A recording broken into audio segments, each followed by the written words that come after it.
Aries, para to sa'yo today. Message mo today. Tatanungin natin ang iyong energy. Mamaya, message sa'yo at saka sa iyong connection. Kung mayroon kang kakoneksyon, kumbaga karelasyon, tingnan natin ang energy ng mga inyong kakoneksyon. Okay? Okay, tingnan natin guys ang gusto sabihin sa inyo na muna ng inyong guardian angel.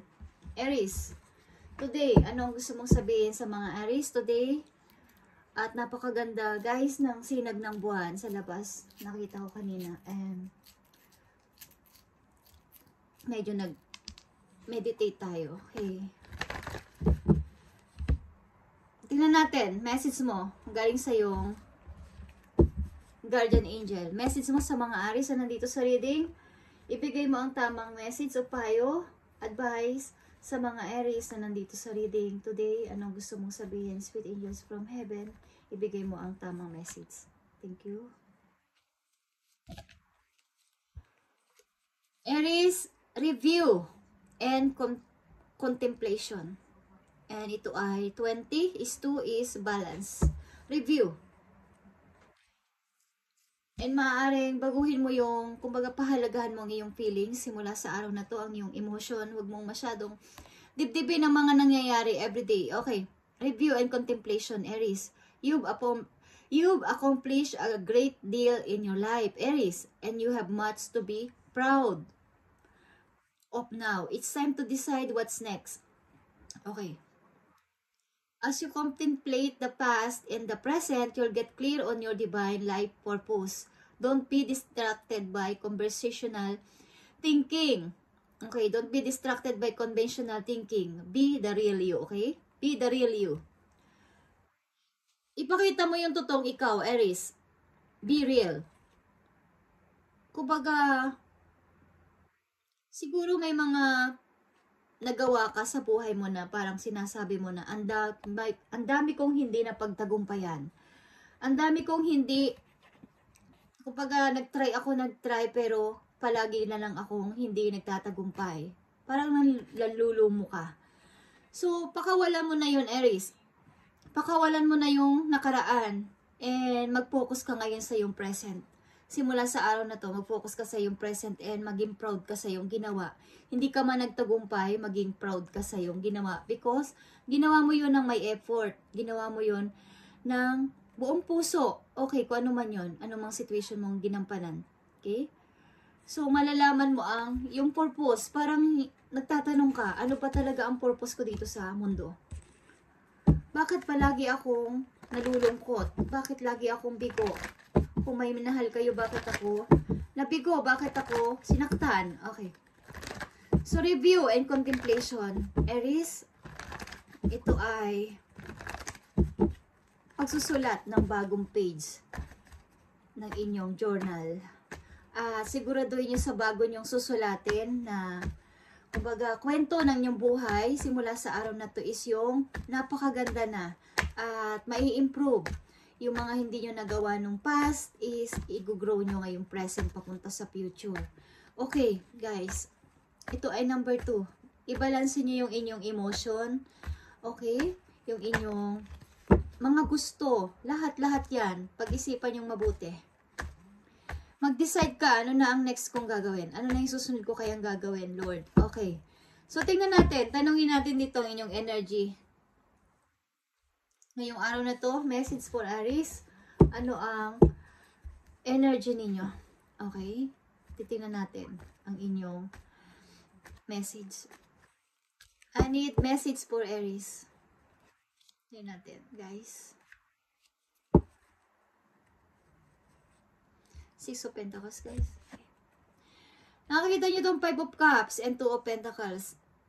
Mga pagdududa, pag-aalinlangan, guys, ang inyong mga naiisipan, ang inyong energy ngayon is ito. Ups and down. Nakikita ninyo to, guys.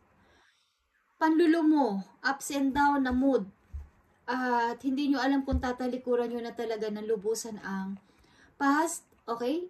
Itatago nyo na, itatabi nyo na, or forget nyo na, itatapon nyo na sa limot ang past, at mag-uumpisa ng mamili, mag-uumpisa ng mag-choose papunta sa future. Okay.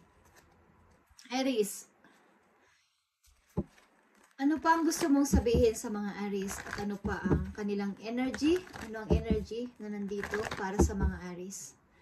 Yung inyong feelings is parang nagda-down guys, ang inyong emotion. At kung may mga gusto kayong pamilian o pagdesisyonan, parang hindi nyo kayang gawin. Okay, ano pang masasabi mo sa mga Aries na nandito sa reading? Kailangan baguhin yung inyong pananaw, Aries. Knight of Swords, guys. Pilitin nyo na gumawa na lang anumang hakbang at plano, Aries. At bago pa kayo maunahan ng iba, bago pa mawala yung mga opportunity na nandyan, pilitin niyo nang kumilos, pilitin niyo nang mag-decide. Pilitin niyo na huwag kayong madistract ba ng yung mga taong parang nagda-down sa inyo, okay? Yung mga nagpapagulo sa buhay ninyo, Aries. Pilitin ninyo na huwag kayong madistract, okay? Kabiguan sa nakaraan, bangungot galing sa nakaraan, guys. Aries, tingnan pa natin ang energy na nandito. Okay, 5 of Wands. Mga obstacle ito, guys. Okay? Mga obstacle na hindi nyo matakasan. Parang napakagulo ng inyong paligid, Aries. Aries, energy ng Aries na nandito is, okay, punong-puno ng pag-aalinlangan. Be real, Aries. Punong-puno kayo ng pagdududa, pag-aalinlangan sa inyong mga kakayanan. And nahihirapan kayong maabot, kumbaga yung inyong tagumpay. Parang ang hirap maabot. Ano ang masasabi sa inyo dito? Ng inyong guidance dito sa energy na nandito, sa ilang Aries na nandito, ganito ang inyong nararamdaman. At titingnan pa natin ang ilang group ng Aries na may kung anong inyong situation. Aries, tingnan natin ang inyong advice galing sa inyong guidance about dito sa message na to. Okay.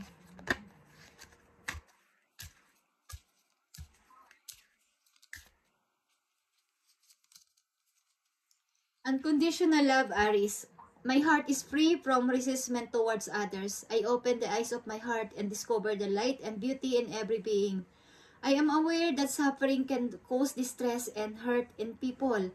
I see the pure child in everyone and practice forgiveness. Okay.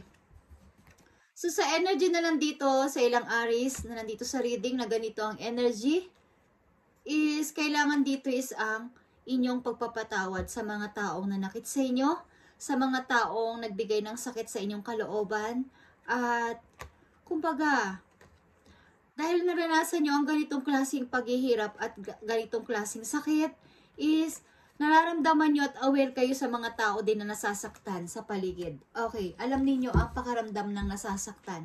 Alam niyo ang kung may kinuha, alam niyo ang mararanasan nila, alam niyo mai-stress sila, alam niyo ang pakaramdam ng nasaktan at iniwan. Okay. So tingnan natin guys ang outcome dito.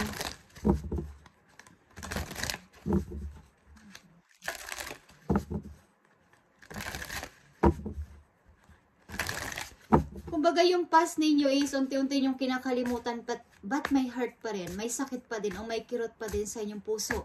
At kumbaga alam niyo yung bagay na mahalaga sa inyo, na gusto niyo nang itapon. Parang gusto niyo nang itapon pero tinatabi niyo muna ulit, tas next day na lang. Okay. Sa isang linggo ko na lang itatapon. Hanggang sa makalimutan niyo at nandun pa rin. Hanggang sa naaalala niyo na naman kasi nakikita niyo ulit. Okay? So, tingnan natin ang outcome nito, guys, sa energy na nandito. Review and contemplation, Aries. Review. Marami ka nang nagawang okay at enough na yun. Huwag mo nang sisihin ang iyong sarili at mag-focus ka ngayon sa present papunta sa future. Okay, outcome dito. Temperance, Aries. Sagittarius energy ito.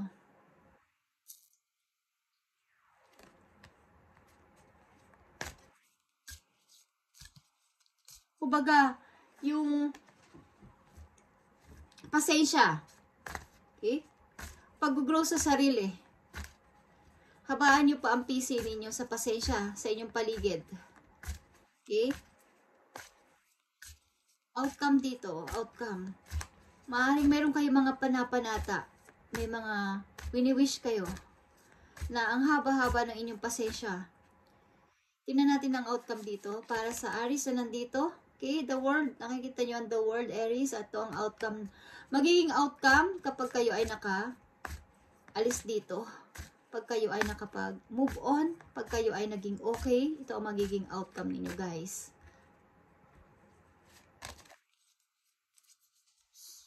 Ayos ang buhay ninyo. Nakikita nyo to? The World and the Queen of Pentacles. Magiging masaya pati ang inyong mga magulang, inyong mga kamag-anak na malapit sa inyo. Dahil aayos ang inyong buhay, gagaan ang inyong money. Queen of Pentacles ito, guys, in the world. Maaring kayo ay, kung kayo makakalaya dito sa ganitong klaseng problema, Aries na nandito, ito yung energy ng ilang Aries na nandito, is ganito ang mangyayari sa inyo, guys. Magkakaroon kayo ng kalayaan sa inyong sarili at pati sa money, pati sa inyong pag-grow sa inyong sarili, at pati ang mga inyong mga mahal sa buhay na malapit sa inyo is magiging masaya para sa inyo, guys. Okay? Okay, tingnan natin ang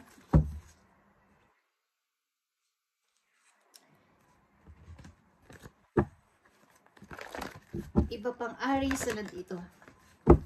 Group of Aries na nandito sa reading. Tingnan natin ang inyong situation, guys. Tingnan natin ang payo, advice, paalala ng inyong angels sa inyo. Aries, Aries.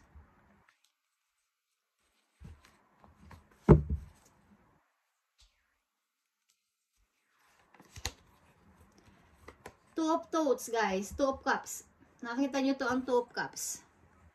Your angels have noticed that you're not moving forward, Aries. You have multiple options that you're reviewing and seem to be unable to choose, okay? Ask your angels for sign to that what direction to take, or just listen to your own inner voice. Deep down, you know what to do. Ang ilang Aries na nandito sa reading ay maaaring may dalawang person o higit pa na pinagpipili-pilian. Marami kayong manliligaw, guys. Aries, ito yung ilang Aries na nandito. Tingnan natin ang energy mo, Aries. Hindi ka makapag-choose because ang dami. Okay?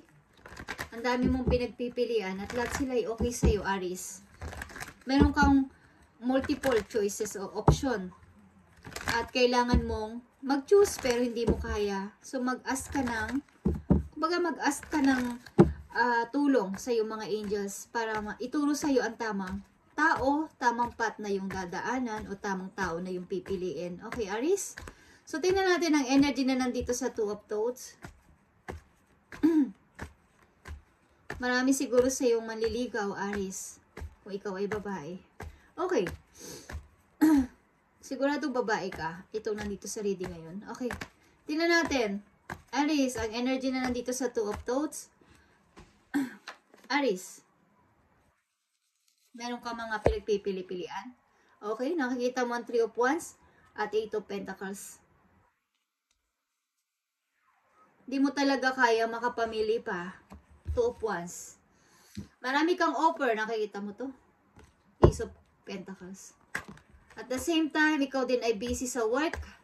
Busy ka sa work at mayroon kang, kung ito ay hindi tao, ito ay multiple jobs, okay?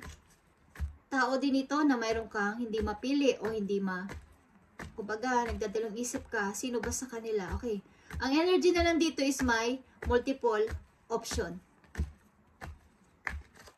Magigito man ay sa tao o sa trabaho. Marami kang trabaho, marami ka rin person na manliligaw. Okay, tingnan natin ang mga message pa dito.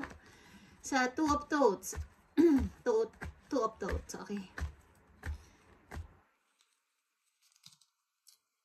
Ten of Swords is here. Okay, nakikita mo to, Aries. Nakikita mo ang Knight of Cups. Marami kang maliligaw. After mo kasing makabangon sa yung, kumbaga, meron kang napagtagumpayan, pagka meron kang na-release ng mga person. But, parang takot ka na mag-trust. Kumbaga, marami kang manliligaw, marami kang option, marami kang pinamimilian na trabaho, marami ka ring, kumbaga, marami kang work, multiple, or double pa. May business ka na, meron ka pang, busy ka sa trabaho mo, at the same time, meron ka ding mga manliligaw. But, ang hirap mag-choose. After kong makaranas ng sakit, after ko makaranas ng kabiguan sa mga nagdaan kong pag-ibig, parang ang hirap mag-choose. Okay, parang ang hirap mag-choose sa mga to, kung sino sa kanila ang nararapat sa akin. Okay, sa energy na nandito, ito ang inyong outcome. Aries, ito ang inyong outcome dito sa inyong message na 2 of Thoughts. Ito ang outcome dito, Aries. Tingnan natin. Message mo sa mga Aries na nandito, ano ang gusto mong sabihin para magkaroon sila ng idea o advice dito sa 2 of Thoughts, at hindi sila makapamili, maging tao man to o trabaho, hindi sila makapag-choose. Mali ikaw ay nakapag-move on na talaga yung Aries na nandito na energy. Okay, at kahit na may mga option ka pa, this time may mga maliligaw ka o may mga taong nagkakagusto sa'yo o may lumalapit, ang hirap magtiwala because nakasurvive ako eh. Kumbaga, nakalaya na ako dati sa mga nanakit sa akin. Ang hirap na pumili. Ang hirap mag-choose. Ang hirap magtiwala. Okay, tingnan natin ang outcome dito. Aries. 5 of Pentacles. Okay. 5 of Pentacles. Talagang ikaw ay maaring nakaranas ng hirap. Kaya, ginagawa mo dumistansya. Gusto mong dumistansya sa iba. Okay? Gusto mong manguna sa iyong sarili, lalo na sa kaperahan. Gusto mong ikaw yung, kumbaga, maging independent. Okay. Maaring hindi ka nagtitiwala talaga. Masyado. At marami kang trabaho. Busy ka. Okay. Page of Sword. Okay. Guys, nakikita niyo to? Marami kang gustong gawin. Gusto mo rin mag-travel. Marami kang gustong puntahan. May iniisip kang gusto mong puntahan. Okay, para sa sarili mo. Sa iyong outcome. Okay. Tingnan pa natin, Aries. Kaya ang hirap mo mag-choose. Marami ka pa kasing gustong gawin.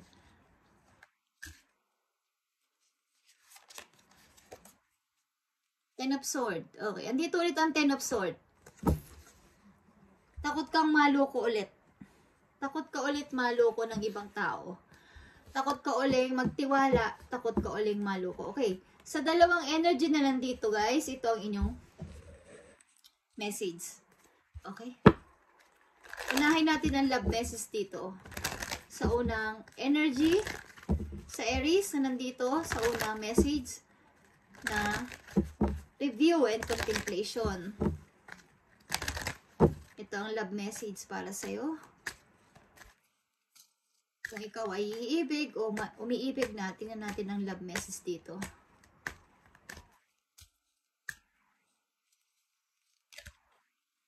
Let go of the control issue, guys. Okay. Maring ito ay paalala sa inyo ng iyong guidance. Dito sa Aries na nandito sa energy. Okay. Dito kasi sa outcome ninyo dito, guys, is kayo ay single pa rin. But, successful woman kayo o successful man na kayo. Okay. Sa inyong outcome. After ninyong malagpasan ito, okay? After ninyong makapag-isip-isipan, makapag-focus na sa inyong sarili. Maaring nagpo-focus muna kayo sa inyong sarili at sa inyong pera, sa inyong trabaho. Okay, ayaw nyong kinokontrol kayo ng iba. Okay. Maaring allow the situation to unfold naturally. Maaring kapag kayo kinokontrol, madali kayong umalis sa isang situation o ayaw ninyong kayo ay kinokontrol ng inyong karelasyon. Okay. Kung may ganito kayong senaryo, Aries, sa unang message is maaring kayo ay mag-ingat sa control issue. Yan ang sinasabi sa inyo ng inyong guidance. O maaring ayaw nyo talagang kayo ay kinokontrol. Kaya ang hirap pumili ng kakasamahin sapagkat Ayaw ninyo ng kayo ay kukontrolin. Kailangan kasi sa love, guys, is give and take. Okay, Aries. Hindi pwedeng may isa lang na kumukontrol sa isa. Give and take lang ang respeto, okay? At dito sa pangalawang message sa mga Aries na nandito sa kabilang side, difficulties, okay? Jealousies from others may serve as obstacle to the success of this connection. Maaaring kaya hindi nagsasucess ang inyong relation ng tao na to, kaya napupunta sa wala, is mga silusan. Silusan sa bawat pamilya, silusan sa bawat isa sa inyo, Aries, ng person na to, at napakahirap intindihin, okay, ng inyong situation.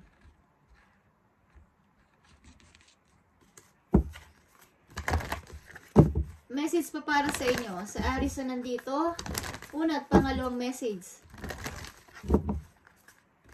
Sa energy ng Aries na nandito, tingnan natin ang message sa inyo. Maging sa career man to o sa inyong advice. Okay, tingnan natin guys. 1, 2. Aries.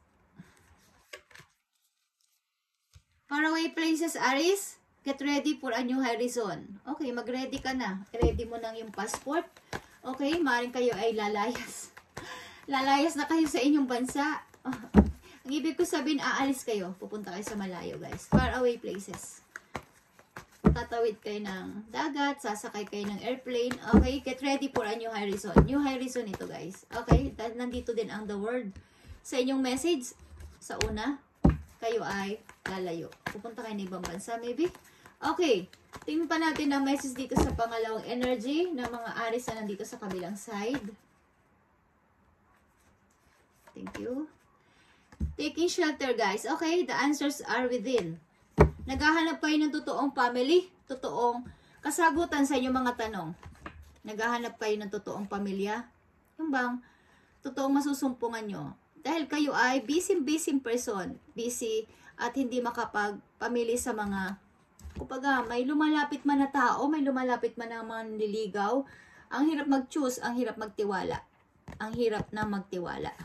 Naghahanap kayo ng totoong pagmamahal, totoong bahay, hindi bahay, tahanan, na totoong pamilya, totoong happiness sa buhay. Okay, Aries, this is your reading, at ito ay kabilang mga energy ng Aries na nandito sa kabilang side at nandito sa kanan at kaliwa ko side. Okay, sa mga binanggit ko is, kung kayo ay nandito sa reading is, tuloy-tuloy lang guys. Huwag kayong susuko. Okay? Bye and God bless, Aries.